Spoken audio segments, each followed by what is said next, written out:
Rasisme ternyata bukan di luar aja ya yang banyak terjadi rasisme dalam sepak bola. Di Indonesia pun ternyata banyak. Kalau di Eropa aja rasisme ini tuh ditentang. Bahkan sekarang udah ada undang-undang rasisme. Kapan ya di Indonesia ini akan diterapkan? Inilah yang lagi ramai dibahas. Ada akun Instagram yang memposting kelakuan rasisme seorang oknum supporter, dan akun oknum supporter ini bernama Ikai111 yang mengomentari alias menghujat para pemain PSM Makassar dengan kata-kata rasis. Tuh baca sendiri ya, kami enak bacanya. Nah ini foto orangnya. Kami nggak tahu ini orang mana, dan kami pun nggak bisa bilang dia ini Jackmania atau apa, karena bisa aja ini orang tuh kelompok supporter lain, dan kami anggap ini orang nggak layak disebut supporter. Ingat, supporter itu artinya adalah pendukung, bukan haters alias rasis men. Kan kami udah pernah bilang, pemerintah ini harusnya membuatkan sebuah undang-undang, ya bukan undang-undang ITE aja sih, tapi pemerintah ini harus kerjasama dengan platform media sosial di dunia ya, dan bikin sebuah sistem pendeteksi kata-kata kotor. Kalau ada yang komentar dengan kata-kata kotor itu, ya langsung aja diblok akunnya atau dihanguskan akunnya. Dan kembali kami ingatkan ya, ini tuh bahaya loh. Jika orang yang Anda hujat ini laporkan Anda dengan undang-undang ITE dan undang-undang rasisme, habis deh Anda, bui menanti. Akunnya sendiri sih udah ditutup ya sama si pemilik. Inilah ciri orang-orang yang berakhlak minus. Udahnya ngebacot seenaknya, kabur. Kejadian ini tuh buat introspeksi dan pembelajaran buat kita semua, buat kami juga, dan buat semua orang yang merasa pecinta bola. Kita boleh mengkritik, tapi jangan menghujat, apalagi rasisme. Dan kami ingatkan, kami akan menghapus komentar Anda dan melaporkan Anda jika nanti ada yang komentar di video ini dengan menuduh si oknum ini dengan embel-embel atau kata-kata, wah pasti supporter tim anu tuh, wah pasti supporter klub anu tuh. Jangan lakukan itu. Jika Anda lakukan itu sama saja Anda dengan si oknum ini, dan kami nggak segan-segan laporkan Anda. Ayo jaga sepak bola kita yang mulai bangkit dengan jadi supporter yang lebih dewasa.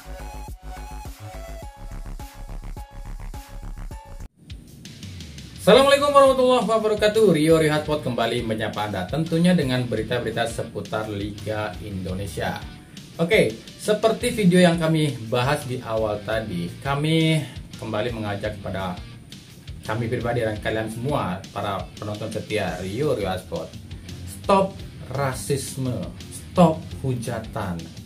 Kita harus mulai belajar menjadi supporter yang dewasa, penikmat bola yang dewasa. Gak ada gunanya menghujat, gak ada gunanya rasisme. Kita bukan bangsa barbar lagi yang harus menghujat, merasis satu sama lain ya. Kami mengajak kita semua untuk lebih dewasa, stop rasisme.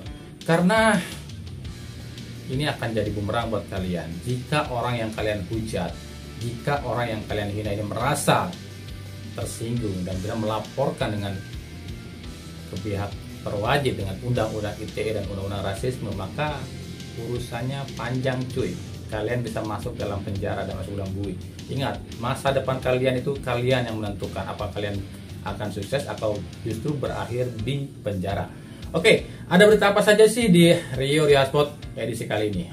Di antaranya adalah aturan baru FIFA soal offside. Kejadian-kejadian yang terjadi di Liga 1 pekan pertama, serta beberapa berita dari Liga 2. Untuk lebih jelasnya lagi, kita akan bahas satu persatu di channel ini. Tapi seperti biasa, sebelum kita bahas dan bedah videonya, saya tetap mendukungannya untuk channel ini agar terus berkembang dan bisa memberikan berita-berita informatif yang tentunya semoga saja bermanfaat untuk kita semua. Caranya masih sama, dengan klik subscribe, aktifkan juga notifikasi loncengnya, like, share, dan juga komen. Dan inilah Rio Rihatpot selengkapnya.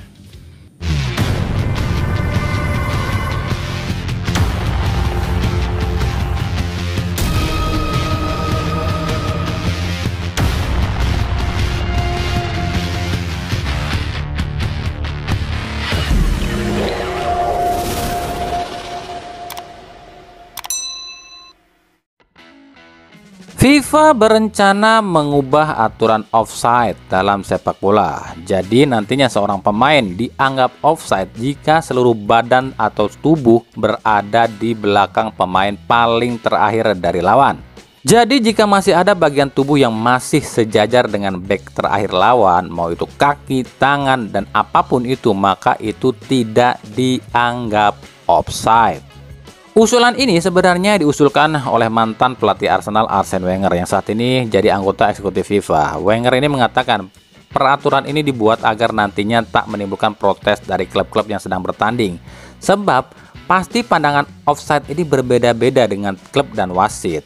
Wasit bilang itu offside, tapi klub bilang itu nggak offside. Dan ini bisa menimbulkan kerusuhan di lapangan meskipun sudah ada VAR. Tapi VAR tak mungkin setiap saat bisa dilihat oleh wasit.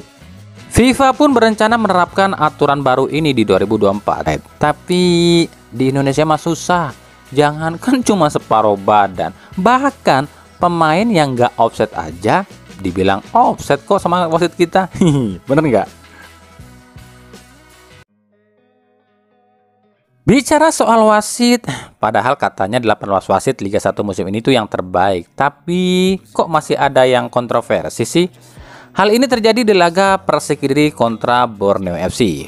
Wasit yang memimpin laga ini, yakni wasit Khairuddin asal Bandung, setidaknya membuat 2 kesalahan fatal di laga ini. Yang pertama di menit ke-43, yakni saat Lili Pali dijatuhkan di depan kotak penalti Persik Kediri oleh Anderson Nascimento. Tapi wasit cuma memberikan kartu kuning pada Nascimento. Padahal dalam aturan FIFA, jika pelanggaran seperti ini layak di kartu merah. Sebab Nascimento adalah orang terakhir dan ini dianggap menghalangi untuk mencetak gol. Yang kedua di menit ke-59, di mana ada insiden Flavio Silva yang dijatuhkan oleh Nadio Argawinata di kotak penalti. Tapi wasit tak memberikan hadiah penalti pada Persik Kediri. Nah, tuh gimana Pak Erick Thohir? Katanya udah digembleng oleh instruktur asal Jepang. Kok masih gini sih? Ya, semoga aja ini menjadi bahan evaluasi PSSI ke depannya. Lalu bagaimana dengan gol Paulo Gali saat PSIS melawan Bayangkara FC? Banyak yang bilang gol Paulo Gali ini offside. Oke, kita jelaskan ya. Jika dulu mungkin wasit kita ini akan menganggap ini offside, tapi dalam aturan FIFA ini jelas nggak offside. Kenapa demikian? Ini akan jadi offside jika kiper Bayangkara FC ini nggak keluar dari kotak kecil kiper. Nah di sini Awan Seto ini udah keluar dari kotak kecil kiper, yang artinya jika kiper sudah keluar dari kotak kecil itu, ia disebut orang terakhir dan bola bebas diberikan atau diumpan oleh pemain lawan dimanapun posisinya, asal tak lebih dalam dari kiper. Tapi emang kadang banyak kiper kita ini nggak paham soal aturan ini ya, dan menganggap ini tuh offside. Jadi dalam aturan FIFA ini sah ya, ini gol ini sah tanpa berbau offside ya. Liga 1 pekan pertama sudah selesai dan inilah rekap seluruh hasil pertandingan Liga 1 plus klasemen sementara, top scorer dan juga pemain terbaik pekan pertama. Pemain terbaik pekan pertama versi tim pengamat sepak bola jatuh pada Bruno Moreira di kubu Persebaya. Tapi entah versi PT LIB siapa ya. Dan inilah jadwal pekan kedua Liga 1 2023-2024. Kita beralih ke berita-berita klub. Kita mulai yang pertama dari Persija Jakarta. Marco Simic tak dipasang di laga lawan PSM Makassar. Alasan manajemen Persija, Simic terganjal administrasi. Tapi tak dijelaskan administrasi apa. Apakah ada kaitannya dengan persoalan Simic dengan Persija tempo dulu atau administrasi lain? Tapi yang jelas tanpa hadirnya bomber asing di kubu Persija, sisi serangan Persija memang terlihat tumpul. Ya, semoga saja cepat kelar urusannya. Yang kedua dari Persib Bandung, Tyrone Del Pino. Tyrone Del Pino ini jadi pemain asing ketiga Persib yang justru dalam debutnya bersama Persib malah cedera. Sebelumnya ada Castillon dan Pablo Frances yang cedera di laga perdana.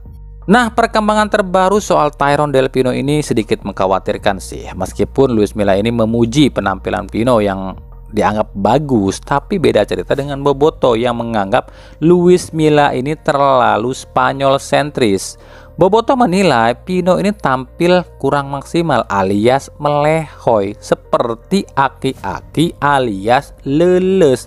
Tapi justru Luis Milla bilang penampilan Pino ini bagus. Nah, cederanya Tyrone Del Pino ini tuh pihak Persib belum mengungkapkan ya cederanya apa dan berapa lama Tyrone akan absen. Tapi ada isu yang beredar, ingat isu loh ya.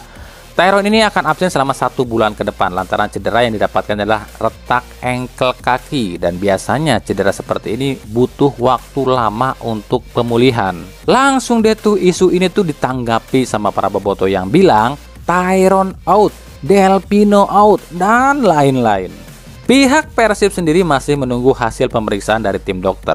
Apakah Pino ini harus menepi cukup lama atau tidak? Lalu apakah jika Pino ini menepi cukup lama, apakah Persib mau mencari penggantinya? Lah, Nick Wipers aja belum jelas nasibnya.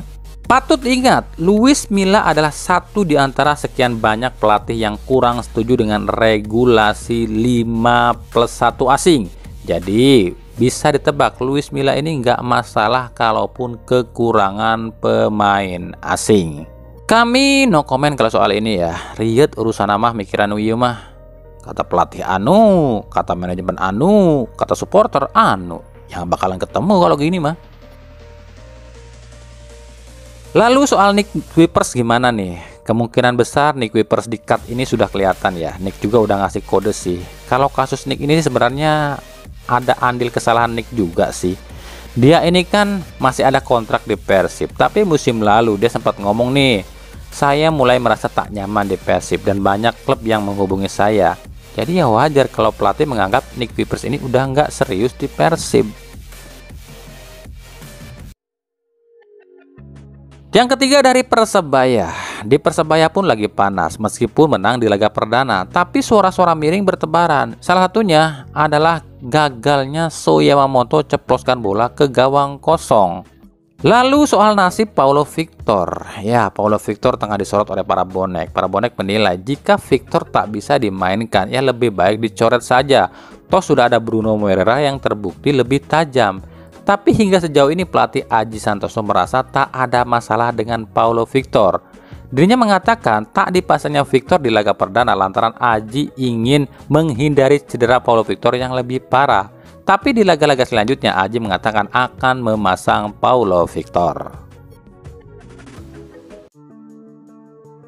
Beda cerita dengan di Madura United. Meskipun Junior Brandao belum tampil sesuai ekspektasi, bahkan banyak yang bilang bagusan Pedro Henrique dibandingkan Brandao, tapi para kacong mania tetap tenang. Sebab ini baru laga perdana dan mungkin para pemain baru ini masih butuh adaptasi. Ya emang seharusnya gitu sih, kasih kesempatan 2-3 laga dulu baru kita bisa nilai cocok atau tidak. Ingat, bukan bagus atau tidak ya, tapi cocok atau tidak. Kalau soal bagus atau tidak itu banyak faktornya. Seorang pemain hebat pun kalau nggak cocok main di klub itu ya nggak akan bagus alias akan menjadi jelek. Kita ke Liga 2 dan kita nggak akan terlalu banyak bahas transfer Liga 2 soalnya masih belum banyak pergerakan. Kita akan bahas nasib 2 klub Liga 2. Ini klub masih mau lanjut apa enggak sih? Yang pertama Bekasi City FC. Klub yang pernah atau sempat dimiliki Atta Halilintar ini sejauh ini masih sepi. Bukannya rekrut pemain baru tapi malah cuci gudang. Meskipun klub ini udah nunjukin akan eksis lagi dengan memperkenalkan sponsor aparel baru, tapi sejauh ini klub milik Putra Srigari ini belum terlalu banyak lakukan pergerakan apalagi urusan rekrut pemain. Beda dengan toko PS Store ya yang tiap hari pamer mulu, pamer sedekah lah, pamer branded lah, dan pamer lain-lain. Yang kedua Persikap Kabupaten Bandung. Ini klub lebih parah sih. Klub ini kopong alias kosong melompong. 80% skuadnya di Lego, bahkan pelatihnya pun di Lego. Sejauh ini jangankan jersey baru, aparel baru, bahkan niat mau lanjut atau tidak pun belum jelas. Yang diposting ya cuman kemegahan Stadion Sijalak Harupat. Ingat, SJH itu jadi megah tuh lantaran pemerintah lo ya, bukan duit dari klub. Ya emang SJH itu milik kalian, tapi kalau SJH nggak dipakai Pildun, ente nggak tahu deh gimana tuh nasibnya. Nah, gimana menurut kalian guys? Ini dua klub ini mau lanjut apa enggak sih? Oke, mungkin itu saja pembahasan kita di episode kali ini. Kembali kami ingatkan, stop rasisme, stop hujatan. Jadilah bangsa yang bijak, jadilah penggemar sepak bola yang bijak, jadilah supporter yang bijak. Ingat, supporter itu artinya pendukung, bukan penghujat ya. Jadi jangan salah. Oke, ikuti terus berita seputar sepak bola khususnya Liga Indonesia dan pernak-perniknya hanya di Rio Ria Sport. Terima kasih yang telah menonton video dan mengunjungi channel ini. Kritik dan saran selalu kami nantikan di kolom komentar atau di media sosial kami yang ada di bawah ini. Sampai jumpa di video-video kami selanjutnya. Dan salam Rio Ria Sport. Wassalamualaikum warahmatullahi wabarakatuh.